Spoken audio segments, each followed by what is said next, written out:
And now the program in detail. The World Bank has approved a $65.6 million project to reduce environmental health risks for people residing in polluted mining areas of Kabwe, Kitwe, and Chingola. Paul Shalala reports that over 70,000 people in the 3 districts are expected to benefit from the project.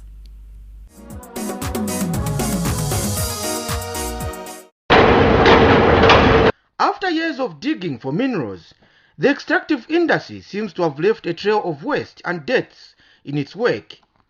As usual, the environment is the first to suffer and then follows its people. For a country that depends so much on earnings from mining, Zambia has constantly had to deal with the after effects. Now and again, rivers have been polluted. The air too has not been spared. In most mining towns, rivers and streams have been contaminated, leading to sicknesses and deaths from pollution. Chingola is a good example. Amagarden tayabomba, tualerima amagarden tomato, na cabbage, no musaru, no mbatako abumulandu wa kopa, fyali onaika na acid. Ameshi na yena yali lamba. Ya fye kopa yeka ameshi. Tutinga twati tunwe mumala, muleburukuta, era nga tusambe. File fiko tafifuma. Na ngutu wasamba shani na sopo tafifumau. The story is the same in Kitwe, which hosts major mines. Here, both air and water pollution has been reported. In December last year, Kabwe River, which supplies water to the city of Kitwe, was polluted, forcing the Ghana Water and Sewage Company to switch off water to the entire city's population of over 500,000 people. And in Kabwe, the legacy of lead and zinc mining is evident. The town, which was once infamously referred to as a ghost town, is said to be the worst hit city in the world in terms of lead poisoning. Studies done in 2003 to 2006 found that the content of lead in soil in certain areas to be as high as 26,000 milligrams per kg, against the acceptable standards of about 10 to 50 milligrams per kilogram.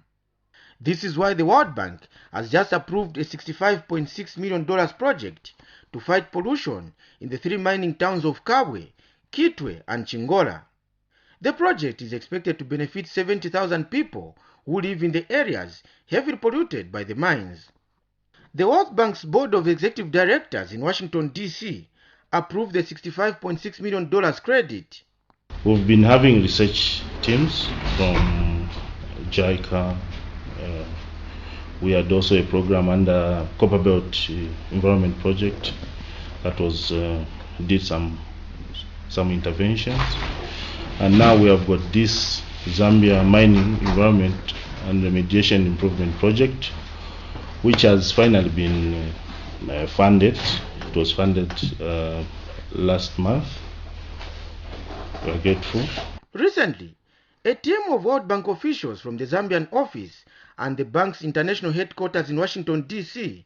visited Kabwe to launch the project. The team explained why the Zambia Mining, Environment, Remediation and Improvement Project is important to people in the 3 mining towns. So we want to address these things again together with you because we think it's very critical, particularly as it affects children, because lead poisoning, you don't get cancer, but it affects your cognitive capacity, and the lead levels in Kabwe are very elevated. So we want to work with you on this and to work towards addressing these challenges. Central Province Permanent Secretary CHANDA Kabwe assured the World Bank team that government will ensure that the project succeeds in order for people's lives to be safeguarded. Colleagues, you've come at the right time that this project should be implemented. It is long overdue.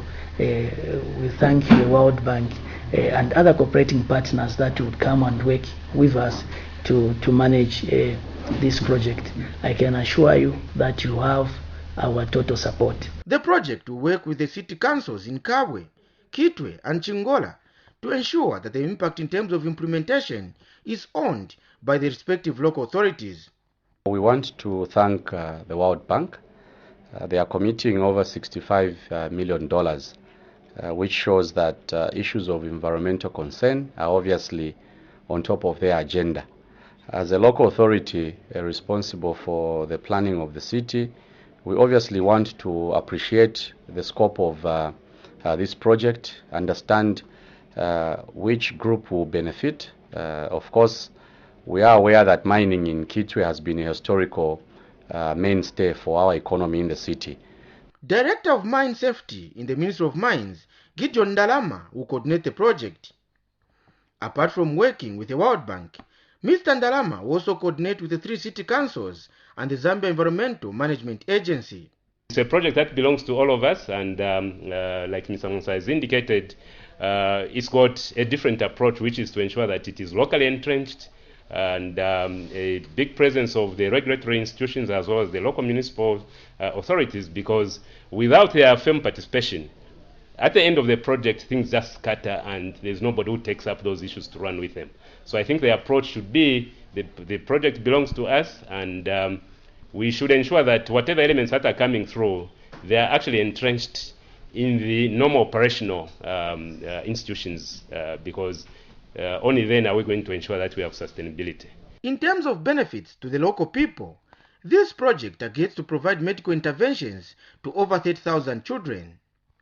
Of those, 4,000 will be tested for blood lead level, which comes as a result of the children's exposure to lead.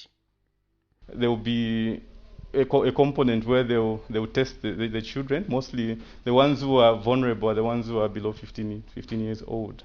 So there will be the issue of testing and treating them, and also giving them supplements, because the issue of lead poisoning is strongly linked to nutrition. By 2021, the Zambia Mining, Environment, Remediation and Improvement Project is expected to reduce lead contamination in Kabwe by 70%. Further, the project also aims to empower 500 women and unemployed youths with income-generating activities, which will keep them away from jobs that expose them to lead poisoning. Paul Shalala, ZNBC News in Kabwe, Central Province.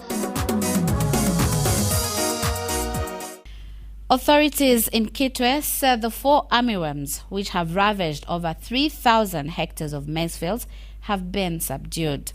Lillian Kalaba reports that this follows a massive spray campaign against the pests mounted by the Ministry of Agriculture and the Zambia National Service to protect this year's produce.